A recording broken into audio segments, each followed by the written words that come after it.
All right, so topic for today is basically the security considerations, and we'll just do a few exercise related to it, how to do the certificate sort of things and things like that. We'll be just talking about all those things. So we'll be covering some of the important items related to security of the websites or web applications. We'll cover HTTPS communication at a higher level, setting up SSL certificate. So we'll set up SSL certificate today, and that is something that that if that has SSL certificate, that means that you will have that sense of safe website, or people will trust your website, that now this website is a good one. So we'll also cover how to encrypt and store passwords in MongoDB, and it's a very interesting one. And this is the part of assignment 6, as I told you. And one of the interesting thing is that if you look at that video, that same video file which I've shared, like week 10 part 2. So what you can do is that you can just go and implement this storing hash password over there as well, password in MongoDB. So that is that you will be implementing bcrypt, and bcrypt is not that difficult, and I'll show you today that how you can do that. So HTTPS is a communication between web browser and a server over a secure encrypted connection using TLS, transport layer security. So we have got this TLS, transport layer security, that we use. And let me just open it up in the new window, and let's talk about that TLS on Wikipedia. So it's now deprecated predecessor secure sockets layer. So transport layer, and it's now deprecated predecessor secure socket layers. So now are cryptographic protocols designed to provide communication security over a computer network. So then SSL, we have in good old days we used to call them TLS, transport layer security. Now they are SSL, secure socket layers. So they are provided to secure communication over network. Several versions of protocols are widely used in applications such as email, instant messaging, voice, VoIP, but its security layer, it's used as a security layer, and HTTPS remains most publicly viable. So we know that all those websites where we find this little lock, or we see that this connection is secure and there is a certificate, valid certification, and all those things, we always trust on those websites. If you come here, you see here that you find that connection is secure. So it means that they are just following secure protocol. So we'll talk about that. And also we'll see that how to create a certificate of our own. The concept of capturing packets in the middle of transmission between client and server and vice versa is called man-in-the-middle attack. So again, these are called man-in-the-middle attacks. So as you know, there are eavesdropping, and there are lots of different types of attacks that we have. So imagine using your online banking website or logging into your social media accounts only to have your login credentials stolen while they were in transit. So what we want is from point A to point B, when data is going from my password and my user ID is going from one page to the other, it has to be secured. Like if someone eavesdrop in between, if someone catches that information in between, that should not be accessible. That should not be the meaningful information for the eavesdropper. So for that reason, what we want is that we always want to have a secure communication. There are lots of hops in between us and the real server. So we don't want our data to be stolen in between me and my server. We always want to have the secure communication. So it's that, have a look at your favorite websites. When you see over there, log in and look up at the left browser, you'll find this lock here, which lock shows. And you will, as I like shown it to you, that if you click on it, you'll find that it is a secure connection. And your connection, when you'll be sending something from this one, it will be a secure one. If someone will eavesdrop you, that will be not useful for them. So if you see here, yes, it's on all browsers. So if you see here, for example, if I open it over here, and let's open that on 322.ca, you see here, like it's a lock here. It will show connection is secure. If you want to go and just check, it says that verified by Let's Encrypt. Let's Encrypt is the common one, and we'll talk about that. So yes, it shows that so this is showing the certificate, all the certificate and all these things. That Web 3.2.2 has there is no owner information being provided, verified by Let's Encrypt. View certificate. If you want to view certificate, this is the certificate that it has. And as I said, we'll be creating our own certificate today, right? So these are all the certificates that usually companies have and companies apply for, and they use them. All right. So So now if you see here, we have got this like, connection, and we have got, so if you go into the deeper detail, it will tell you that yes, this is connection is encrypted, and there is like this communication will be secure over the internet. And this tells us that what type of encryption is used, 256-bit keys instruction, like compression or encryption is used. And as much as these keys have increased, security or securing our application have gone to the limits. So again, we have got this information that we can use to know that whether the website I'm accessing is a secure one or not. So if you go there, you will find some certificate authorities, and if you find those certificate authorities, you'll find that these are the trusted websites and I can trust on them. So it's telling us 256 TLS 1.2, the older version. It is using, for this pane there is also view certificate button that we saw, that I show you, that you can see view the certificate, and that will have all the information. If it is coming from Semantic Web, Semantic corporation, Semantic antivirus type of company, and Semantic company. So this will just tell you that which company has issued those organizations, right? Bad HTTPS self-signed certificate. So if we are using our own, let's talk about it. Certificates can be created on your own, and technically they can be used. However, using your own certificate is considered a bad practice. And why is that bad practice? We'll see that.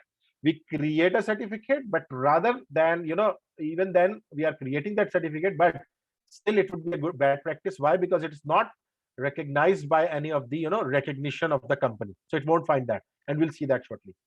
The reason why is that using your own certificate will result in a warning from the browser that your website is using an untrusted certificate. Why? The certificate that I will be creating is generally considered as an untrusted one. And the reason behind that is that because it is not verified by a big giant company or the companies which have those trusted softwares, trusted certificates with them. The reason is untrusted is that you are created and signed it yourself, and we are creating and signed by ourselves. So no one can, authenticate our authenticity. It was not generated by one of the well-known certificate authorities. As I said, well-known certificate authorities are not creating.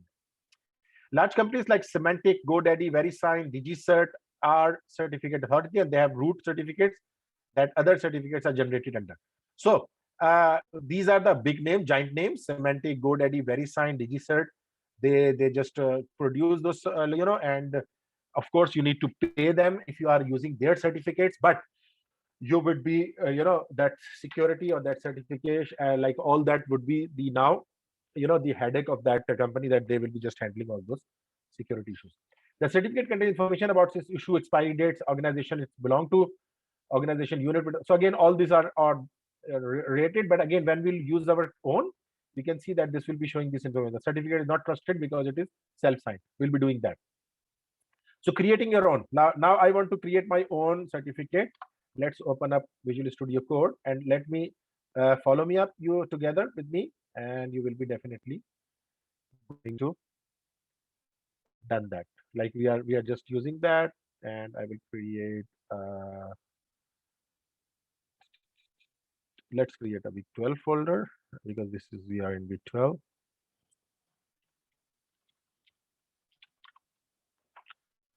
So week 12, and open it up. Right, so I'll tell you all the steps of how you can just do that. Server dot. Yes. So again, I will just do that. So what I need to do is that I just prepared this or pre-made file from server. I'll just copy that one over here. So we have just done that. We have used Express. We will be using Express. We use HTTPS. We'll be using, right, for our certification, and then that, and we are using the file. Yes. So it's generally it is not possible. Authenticated certificate, again, we will be creating one. There is one way of doing that. There is one way. If I just show you quickly, let me show you that how you as you are saying. So I'll show you. We'll follow these steps. This is the Let's Encrypt.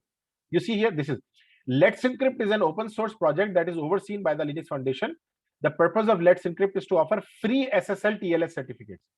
So it's not that you are creating the software, but it's offering the free SSL certificate from a trusted certified authority.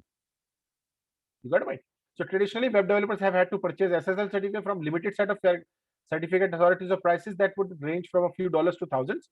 The issue was with this is that this SSL certificate can be generated in a matter of milliseconds, and cost virtually nothing to create. Your companies charge a lot of for them. So again, we can use Let's Encrypt later on, and that is the part of it. You can use that one. But right now, what I'm doing is that I'm just trying to create my own certificate authority. So let's set up few things about this project, and let me just install Express first, and we'll. So again, because I'm just making it, if you can just quickly, and let me just stop pause recording the recording. So let's set up one of the, this route as a middleware, rack, res, next, and here I want to res.send. So I'm just setting up this app.use from SSL server. Now we are talking about the secure server. By this time we were just talking about HTTP servers, but now we'll be talking about that one. Okay, so now I want to run that one, right? And what I will do is that I will use the server, like secure server. For that, what I need to do is that I will use, for example, I will use a SSL server constant over here equal to, and for that I'll do create server. So HTTPS, I'll be using the HTTPS module, and I will create a server over here. Now this server will have certain features set up. One of them will be key, the same key that I'll use to encrypt.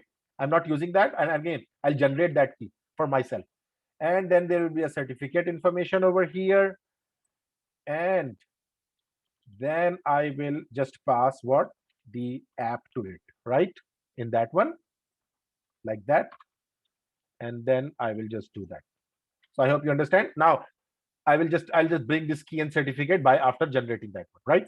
And to run that one, how I'll run that SSL server dot listen, right? And we are running it at 3443, and let's call a callback function that might give you if there is something wrong. So secure server running, when it will be running, of course it will show at 3443. So now we will have this one running at the 3443 when we have this everything being created over here, right? So now the other thing that I want to do here is, just for example, I'm just stopping my server to do some few things, and now make a directory mkdir cert. We have created a cert directory. You see the cert directory is added over here, right? And now I will change this to this cd cert. I'm inside now cert directory, so please do that. Right after that, what you have to do, that you need to access this URL. Let me just copy this URL over here by commenting it. So I'll just pasting in the comment.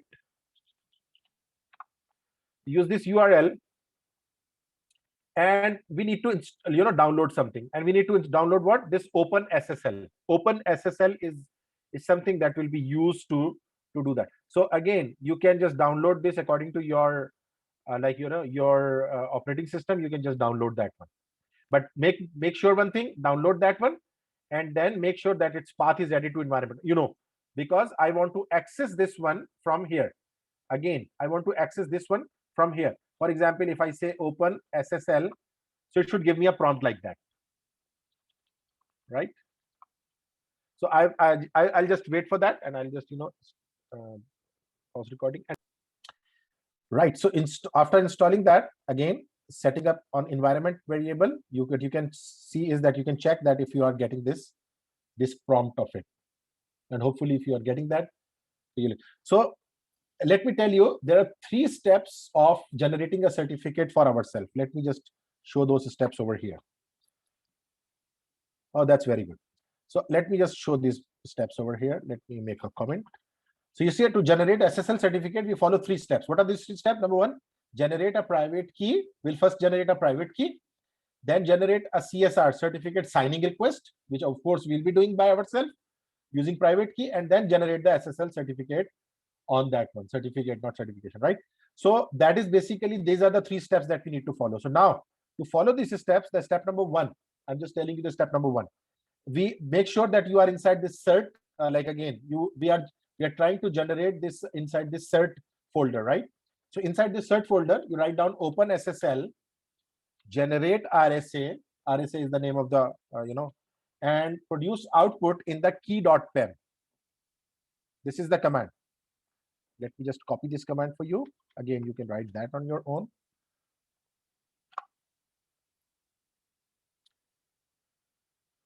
Okay. So open SSL gen RSA and out key.pem. So this is the first command, right? So it has generated a key or something. If you come here, if you come inside, you see inside cert, we have got key.pem. There is a key being generated, RSA private key. You see? Okay. So the first step is generating the key.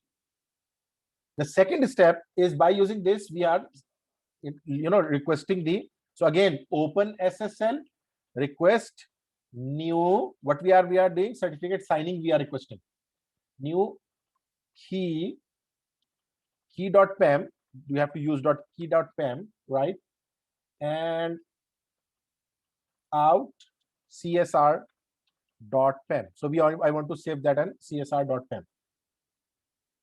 Enter that one, and it will ask you some of the information.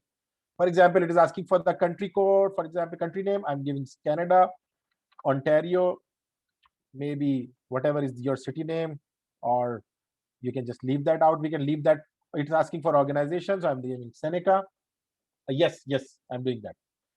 So Seneca and organizational unit, if you want to give something, if you want to give common name, email address, if you want to give, for example, any email address that you want to give. So again, this all information is basically, if not a challenge password, I'm not giving any password, company name, and that is that. So now if you see here, if you come back here, you'll find that CSR PEM has created certificate request, certificate signing request has been created over here. So two things are created over here.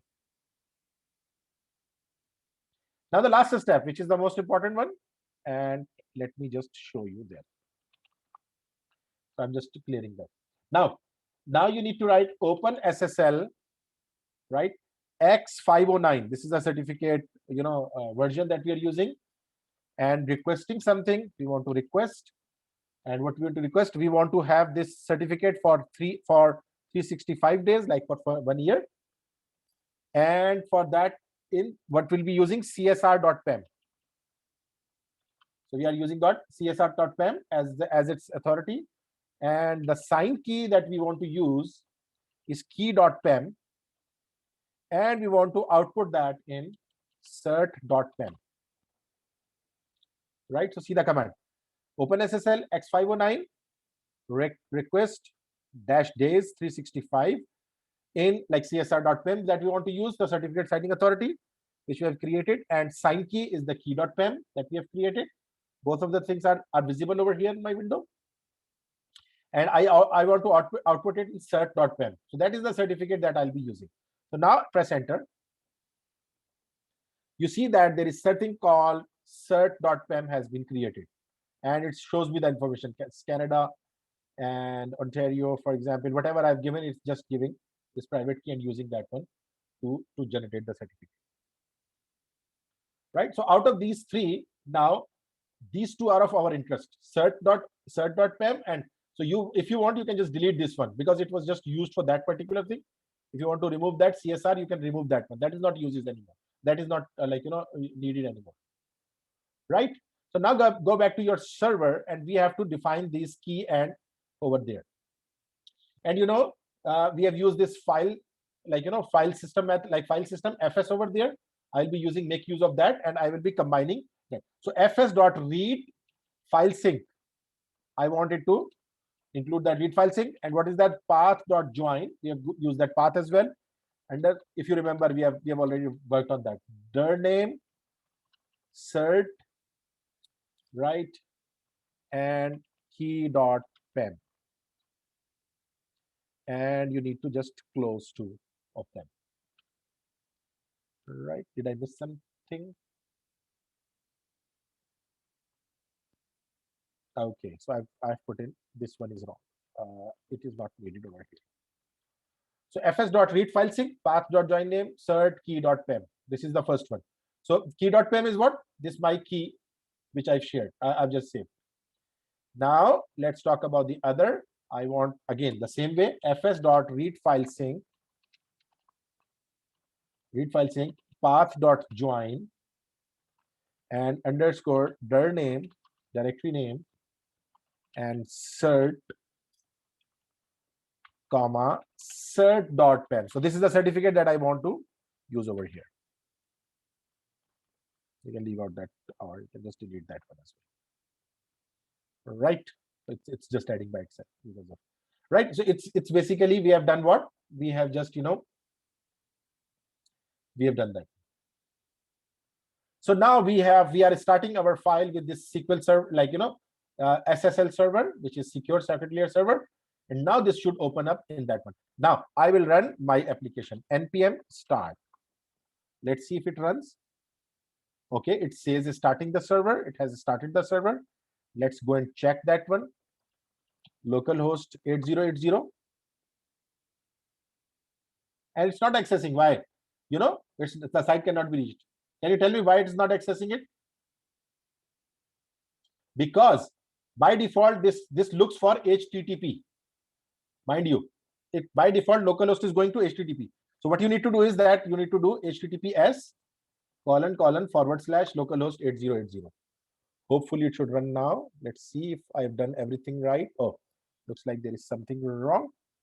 Let's check it over here.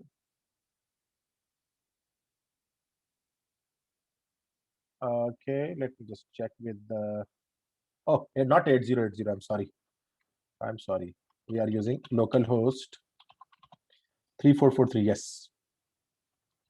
So first of all, I'm just accessing it. Okay, it's basically going that going through the HTTPS. It's not going through the HTTP. For example, let me just try that out. So you see, it's HTTPS is there. So if I do it HTTP, it won't run. So you see, it's not working. Why? Because now I'm running it on HTTP, and now it should run. But again, you see that it's giving something interesting. It says not secure. And if you open it up, it says that this certificate is invalid and it's not secure. Why? Because this certificate is not something that has been issued by those giants. Rather, this is a certificate that you have created by yourself. You got my point? So you say that CA root certificate is not trusted. To enable trust, install the certificate in the trusted root certification authority store. You need to just go there and etc., etc., etc. But I don't want that one, because we should understand that this is a secure one. Why? Because we have signed it by ourselves. Are you able to see that? And you can just run that one in your this page as well. Localhost 3443.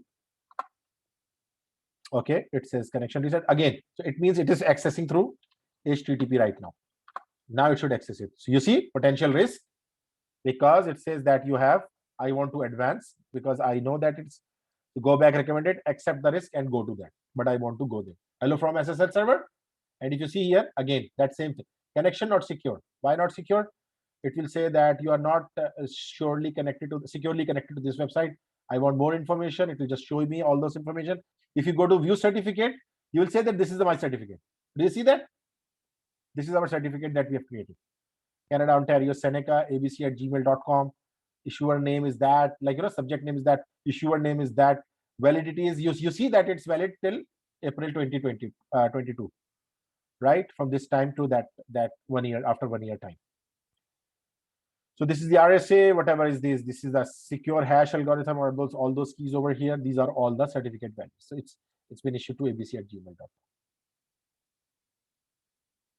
Nigel, got it? And are you getting all this information? Like, again, this not secured thing, of course, because I told you that because of the reason that's there.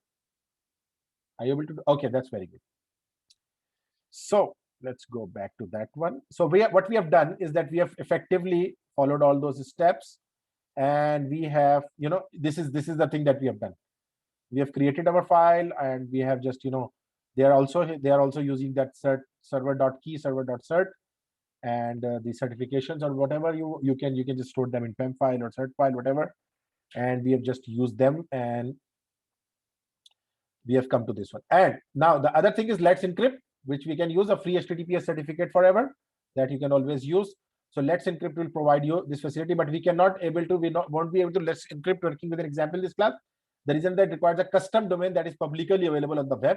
So the Let's Encrypt servers can connect to it and issue a certificate. Since all of our free Heroku applications all use a default app name.heroku.com, so they are already SSL enabled. So we have got, when you go to Heroku, it's basically already enabled.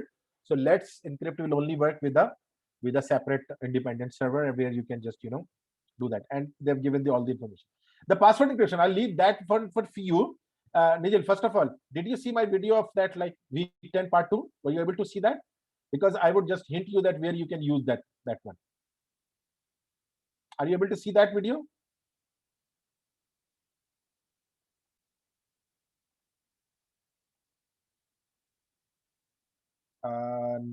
Nigel, this was the week 10 part 2, I think. Let me just open that up. Oh, yes. So you need to look at that. It's a very interesting example, and I'm just showing you that that part of it where you can implement that. So what we can use that is that when we have this user, no, not user. We go to server, and I'll show you that where we are saving this one. Yeah, here. So here we won't save this password directly. I'm just hinting you out, and for you and for those who will be doing it later on, I'm just doing it here. So here you can store a password after hashing it, or hashing it, saving it, or encrypting it. Rather encrypting it with bcrypt. Right? So I will leave that for you people again. What is that? I will just accept the password from this user, right? The password which is coming over here, this password. And again, I'm just giving a hint. And I will do some bcrypt of that password. But how to do that? I'm just leaving for you people.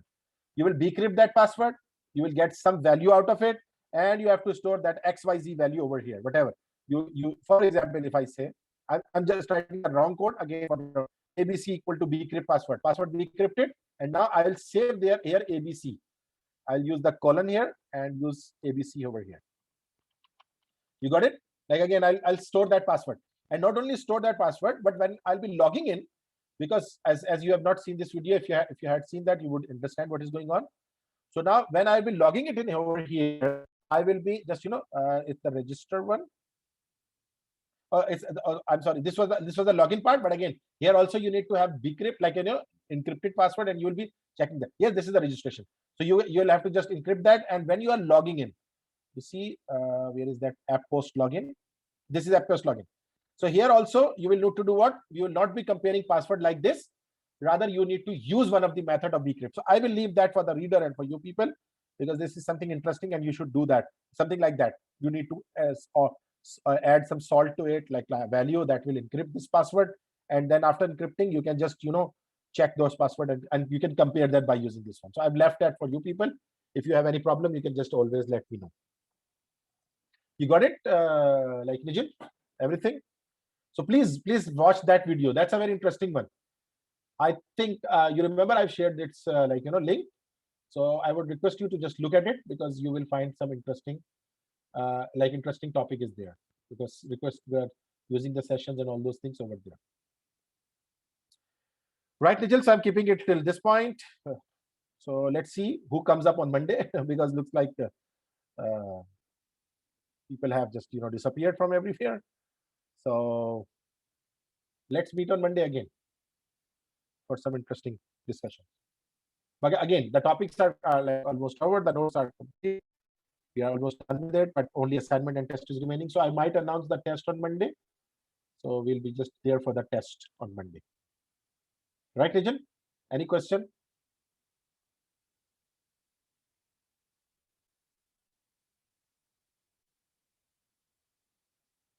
Any question, Nijan? Yeah, that's an interesting video. You should have a look at it, right? So thank you very much. I'll be just signing off. If you have any questions, you can always just drop an email. Okay, have a good day.